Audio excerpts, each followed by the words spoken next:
الرحيم. السلام عليكم ورحمة الله تعالى وبركاته.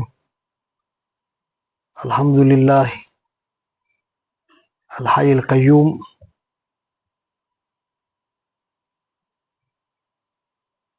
والصلاة والسلام على سيدنا محمد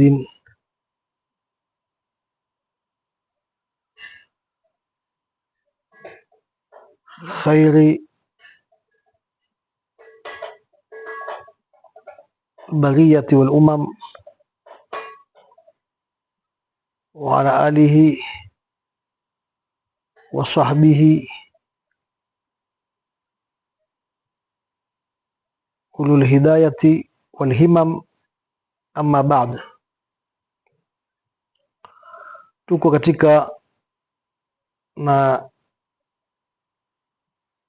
darsa yetu na silsila yetu ya kueleza takhaliyat an alradhail fi shahrina almubarak, shahri Ramadhan. Tuko katika mwezi wetu na katika maudhui yetu matukufu ya kujiepusha na mabaya katika mwezi wetu hunu mtukufu uliobarikiwa wa Ramadhani, na mambo ambayo kwamba ni miongoni yanayojulikana kwa amradhul qalbi kama ilivyokuwa alghadab walhiqd, ilivyokuwa hasira na chuki, na maradhi ya leo ni maradhul hasadi, magonjwa ya hasad, magonjwa ya uhasidi. Na Mwenyezi Mungu Subhanahu wa Ta'ala aliteremsha sura ya Falaq, na ndani ya suratul Falaq kuna kujilinda na hasad. Kul a'udhu birabbil falaq min sharri ma khalaq wa min sharri ghasiqin idha waqab wa min sharri nafathati fil uqad wa min sharri hasidin idha hasad. Wajilinda kwa Mola wa asubuhi na mwangaza, kwa shari ya viumbe, kwa shari ya usiku na giza lake, kwa shari ya wenye kuvuzia katika mafunzo ya sawahir, wanawake wenye kufanya uchawi na uganga. Wa min sharri hasidin idha hasad, shari la nne ni shari la hasidi idha hasad, lakini wakati anapohusudu. Wakati anapohusudu unajilinda na shari yake. Na sababu ya kushuka sura hii ni kul a'udhu birabbil falaq na kul a'udhu birabbin nas, suratul nas, kwa mtumi alifanywa sihri na Myahudi akijulikana kwa Labid ibn al-Asam kwa kiswa kirefu, ndio akaambiwa mtumi asome sura hizi, sihri zitafunguka. Lakini yote ilikuwa kwa sababu ya hasad, kwa sababu alikuwa kimhusudu mtumi sallallahu alayhi wasallam. Na hasad yapatikana hata kwa watu wakubwa, watu bora. Ndugu zake Nabii Allah Yusuf walimhusudu ndugu yake Yusuf, walimhusudu ndugu yao Yusuf mpaka akamtia ndani ya kisima. Na ndio maradhi ya Adam alivyohusudiwa na Iblis mpaka Adam akatolewa peponi, ni Nabii Adam. Na ndio maradhi ya mtoto Adam kuwawa, dhulmi Qabil Habil, Qabil kumua ndugu yake Habil kwa sababu ya kumwonea wivu, amepata mke mzuri kuliko ule mke wake. Kwa hivyo utaona hasadi ziko, na mtume akatuamrisha tuajilinde na hasad, akasema istainu ala qada'i hawaijikum bilkitman fa inna kulla dhi ni'matin mahsud. Omba msaada kwa Mwenyezi Mungu awasaidie kwa kuwatekelezea haja zenu na mambo yenu kwa kuficha. Si kila kitu uoneshe mbele ya hasidi, mbele ya kila mtu.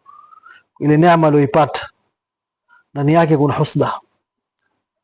Na hata mitumi, Nabii Allah Yaqub watoto wake walipotuma kwenda Misri wakati wa shida wachaka, walipoitwa akaba la tadkhulu min babin wahidi wadkhulu min abwabin mutafarriqa wama ughni ankum min Allahi min shay. Usipite mlango mmoja, usifuatane pamoja. Mkiingia mji wa Misri kila mtu apite njia yake. Sababu walikuwa ni watoto wazuri, ndugu wengi, wasiwasusudiwa kwa wingi wao na uzuri wao, wakaambiwa wasiingie mlango mmoja, waingie milango tofauti. Kwa hivyo walikuwa wajua kuna kitu chaitwa hasad, na Mtume akatukataa sema la tahasadu, usihusudiane. Hasad ni kitu kibaya sana, na pengine akatambia na akataza nyinyi na uhasidi. Hasad yala mema, yala thawabu, kama moto unavyokula kuni, namna ilivyokuwa hasad ilivyo. Kwa hivyo, na hasad kitu gani? Hasad ni tamani zawali ni'mati, ni kutamani kuondokewa na neema ala ghairik, kwa mtu mwingine. Wana mwenzako amepata neema, Mungu amempa neema kama ile, wataka imuondokea, aikose neema kama ile. Amepata neema ya akili, amepata neema ya mali, amepata neema ya cheo, amepata neema ya uhodari na uwerevu. Sasa neema kama ile wewe inakuudhi na unataka avunjikiwe yule aliyopata ile neema, aikose neema kama ile. Nakwambia alhasudu yaktadhu bighairi dhanbin, hasidi yuudhika bila makosa. Na ni kitu kibaya sana wewe kutaka mwenzako ile neema aliyopewa na Mwenyezi Mungu imuondokee, kwa sababu wewe hukuridhika kwa kigawanyo cha Mwenyezi Mungu, hukuridhika kwa kadha ya Mungu, hukuridhika kwa makadirio ya Mungu, hukuridhika kwa mipangilio ya Mungu. Na si lazima mwenzako aondokewe na neema, yeye akose na wewe ukose. Weza kuomba Mungu na wewe akupe, yeye ambarikie na wewe Mungu akupatie pia. Yule aliyompa yeye na wewe za kukupa. Na siku zote hasidi yuwapata tabu sana, yuwaumia, ni moto unamchoma katika roho yake, kwa sababu akiona mafanikio ya mwenzake huwa yamuumiza. Na Mungu katika dunia hii hakosi kuneemesha watu. Kuna watu wameneemeshwa kwa ilmu, kuna watu wameneemeshwa kwa mali, kuna watu wameneemeshwa kwa cheo, kuna watu wameneemeshwa kwa uzuri, kuna watu wameneemeshwa kwa nguvu. Neema ziko na zitaendelea kuweko. Sasa wewe utamhusudu mwenzako na neema itaendelea, utaumia tu. Alhasidu yahsud walraziku yarzuq, wewe utaendelea kusudu na riziki zitaendelea hivyo hivyo, hazisimami. Kwa hivyo ni ugonjwa wataka mtu ajiepusha. Na katika hasad kuna jambo akhas najulikana kwa ainu, jicho au kijicho, kumwona mwenzako kijicho. Na hii ni Mtume alisema al-ainu haqu walau kana shay'un sabiqa al-qadari la sabaqathu al-ainu. Jicho liko, kijicho kiko, na lao kwa kuna kitu yashinda kadari ya Mungu, basi ingekuwa kijicho yashinda kadari ya Mwenyezi Mungu. Wa idha istughsiltum faghsilu,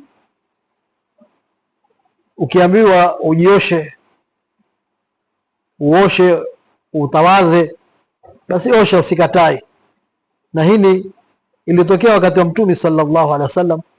Kuna sahaba mtukufu akiitwa Sa'd ibn Hunayf katika shibi za Madina, mahali faragha karibu na kisima, alienda kuteka maji, kaiwaoga, amevua nguo zake, mwili wake wa juu sehemu yake iko wazi, aoga.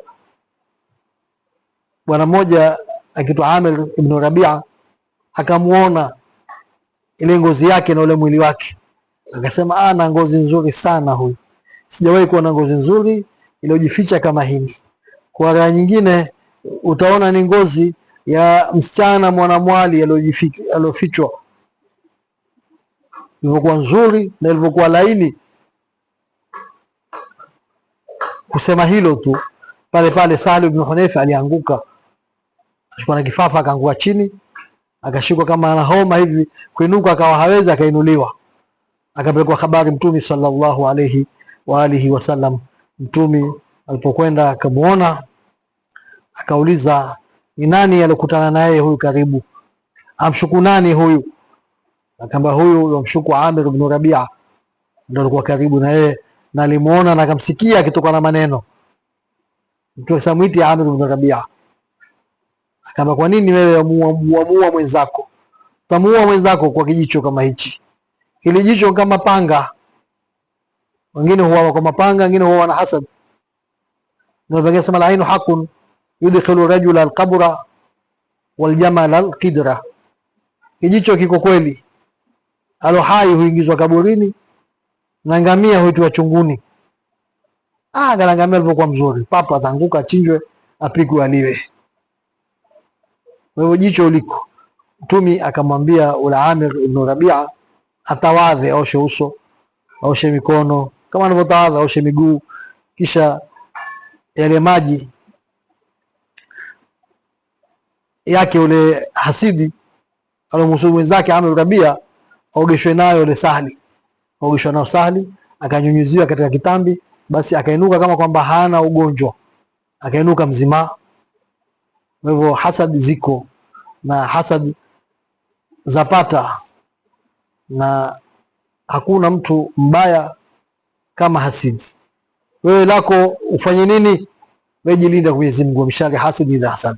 Soma kul a'udhu bifalaq, soma kul a'udhu binnas, jilinde. Fanya nini? Soma dua, adhiya zile, bismillahi alladhi la yadhurru, a'udhu kalimati llahi tammati min sharri ma khalaq, a'udhu kalimati llahi tamma min kulli ainin lama wa min sharri kulli shaytanin wahama. Soma Qur'ani, lete istighfari, lete tauba, omba Mungu, toa sadaka. Hizo zitu zenye kukulinda. Na wengine huwa anajua kama yeye ni hasidi, na kuna mwingine huwa hajui kama yeye ni hasidi. Wengine anajua kama nafsi yake ni mahasidi, na kuna wengine hujusudu wao wenyewe, kama wale katika suratul Kahfi, walaula idha dakhalta jannataka qulta ma sha Allah, na ungeingia katika bustani lako sema masha Allah. Kwa hivyo kumwona mwenzako wewe amepata neema, mwambie masha Allah, wala quwwata illa billah, au barakallah. Tunasafari adu lahu bil baraka, muombe mwenzako Mungu ambariki, Mungu amzidishie. Na dawa ya uhasidi, wa idha hasadta fala tabghi, usiwe na haja nacho kile kitu, sema Mungu amemjalia, amempa, ni kipaji cha Mwenyezi Mungu, Mungu huganya vile atakavyo. Na mwenye kusudiwa aendelee na mambo yake. Ule hasidi ataumia. Isbir ya hasadi alhasudi fa inna sabraka qatilu, subiri kwa uhasidi wa hasidi, subra yako ndio itamuua. Ile subra ndio itamuua, wewe subiri. Ndio Imamu na Shafi akasema, ulikuwa ni husudu mimi, wajua wewe wahusudu nini? Kile Mungu alichonipa, ukuridhika na hukumu Mwenyezi Mungu. Ndio Mwenyezi Mungu amekufungia milango, wewe hupati, na mimi naendelea kupata vile vile. Kwa hivyo hasad ni ugonjwa mbaya, na usiwe na haja ya kutaka cha mtu. Na ukisha mtu kujijua kama wewe ni hasidi, basi lete istighfari, lete tauba kwa Mwenyezi Mungu Subhanahu wa Ta'ala, na usiwe na haja na neema Mungu alompa, na omba Mwenyezi Mungu nawe akupe. Na wengine walikuwa na macho mabaya, ndio pale katola fatwa katika Zadul Maadi ya Ibn Qayyim, akasema akijulikana huyu mtu ni hasidi na ahusudu watu kazi yake, na watu wanadhurika na yeye, basi ule wali khalifa au mtawala alikuwa wakati huo amchukue ile hasidi, amfungie katika rumu, awe hatoki nje, asione nje, asione watu akahusudu, awe kipelekwa chakula tu ale mpaka. Haya maelezo na Ibn Qayyim al-Jawzi katika Zadul Maadi, kwa hasidi hufungwa kwa ndani akawa hatoki. Na hao ulimwengu utaona hata hasidi, ulimwengu wa leo katika nchi za nje, si kitambo kuna mwanamke alishikwa barabarani akafungwa jela, kosa lake ambiwa ni mwanamke mzuri, ni mrembo, kila muonaye wampenda, kila mwonaye wavutika. Kwa hivyo kufitini watu wote na kudhuru watu wote, afadhali yeye mmoja afungwe watu wasimuone. Sasa ikiwa mtu tu uzuri aliyopewa kwa Mwenyezi Mungu hajafanya uhasidi, afungwa kwa ulimwengu wa kileo, je, kufungwa hasidi ambaye kwamba adhuru watu na watu adhurika kupitia kwake, huyo afaa kufungwa zaidi. Na wako watu ambao kwamba ni mahasidi, na hasidi hujulikana kwa maneno yake anaoyasema, utajua huyu ni hasidi. Mwangalie huyo hivyo, wala asemi mashallah, angalia alivyopata huyu, mwangalia alivyokuwa hodari huyu. Hasidi hujulikana kwa macho yake anavyoangalia, hasidi hujulikana kwa vitendo vyake. Yote hizi katika alama za kumjua ule hasidi. Na fadhila za Mwenyezi Mungu, ambia hasuduna nasa ala ma atahumullahu min fadli. Basi je, mwahusudu watu kwa fadhila za Mwenyezi Mungu aliwapa? Wengine Mungu amewapa utumi, wengine Mwenyezi Mungu amewapa elimu, wengine Mungu amewapa mali. Usiwe mwenye kuhusudu fadhila za Mwenyezi Mungu. Qad ataina ala Ibrahima alkitaba wa hikma wa atainahu mulkan adhima faminhum man amana bihi wa minhum man sadda anhu wa kafa bi jahannama sa'ira. Kwa hivyo ususudu watu. Ndio Imam Jafar Sadiq asema hao watu ni sisi. Mungu asema yasuduna nasa ala ma atahumullahu min fadli, basi hu annasu annahnu humun nas, hao watu ndio sisi wenye kuhusudiwa. Kwa hivyo wengine husudiwa kwa makabila yao, wengine husudiwa kwa daraja zao. Kwa hivyo omba Mwenyezi Mungu na tuombe Mwenyezi Mungu atuepushe ugonjwa wa uhasidi, na Mwenyezi Mungu atuondoshe na uhasidi. Na hakuna namna ya kumridhisha hasidi. Hasidi haridhiki. Adui yako yoyote waweza kumridhisha, waweza kumwomba msamaha akakubali na akaridhika, lakini hasidi hawezi kuridhika na wewe mpaka uvunjikiwe, mpaka uharibikiwe, mpaka urudi nyuma. Kwa hivyo hakuna suluhisho. Na wewe usikae kumwangalia huyu anihusudu, wewe endelea kufanya, na yeye hasidi ataendelea kubaki pale pale, haendi mbele, kwa sababu alhasudu la yasudu. Wenyewe kwambia hasidi hawi bwana, hasidi haendi mbele. Mwenyezi Mungu atuepushe na hasidi, na Mwenyezi Mungu atuondoshe ugonjwa kama huu, na wale walioonjwa na ugonjwa wa hasidi Mwenyezi Mungu awaondolee, awasafishe mioyo zao kwa baraka ya mwezi mtukufu kama huu wa Ramadhani. Wassalamu alaikum wa rahmatullahi ta'ala wa barakatuh.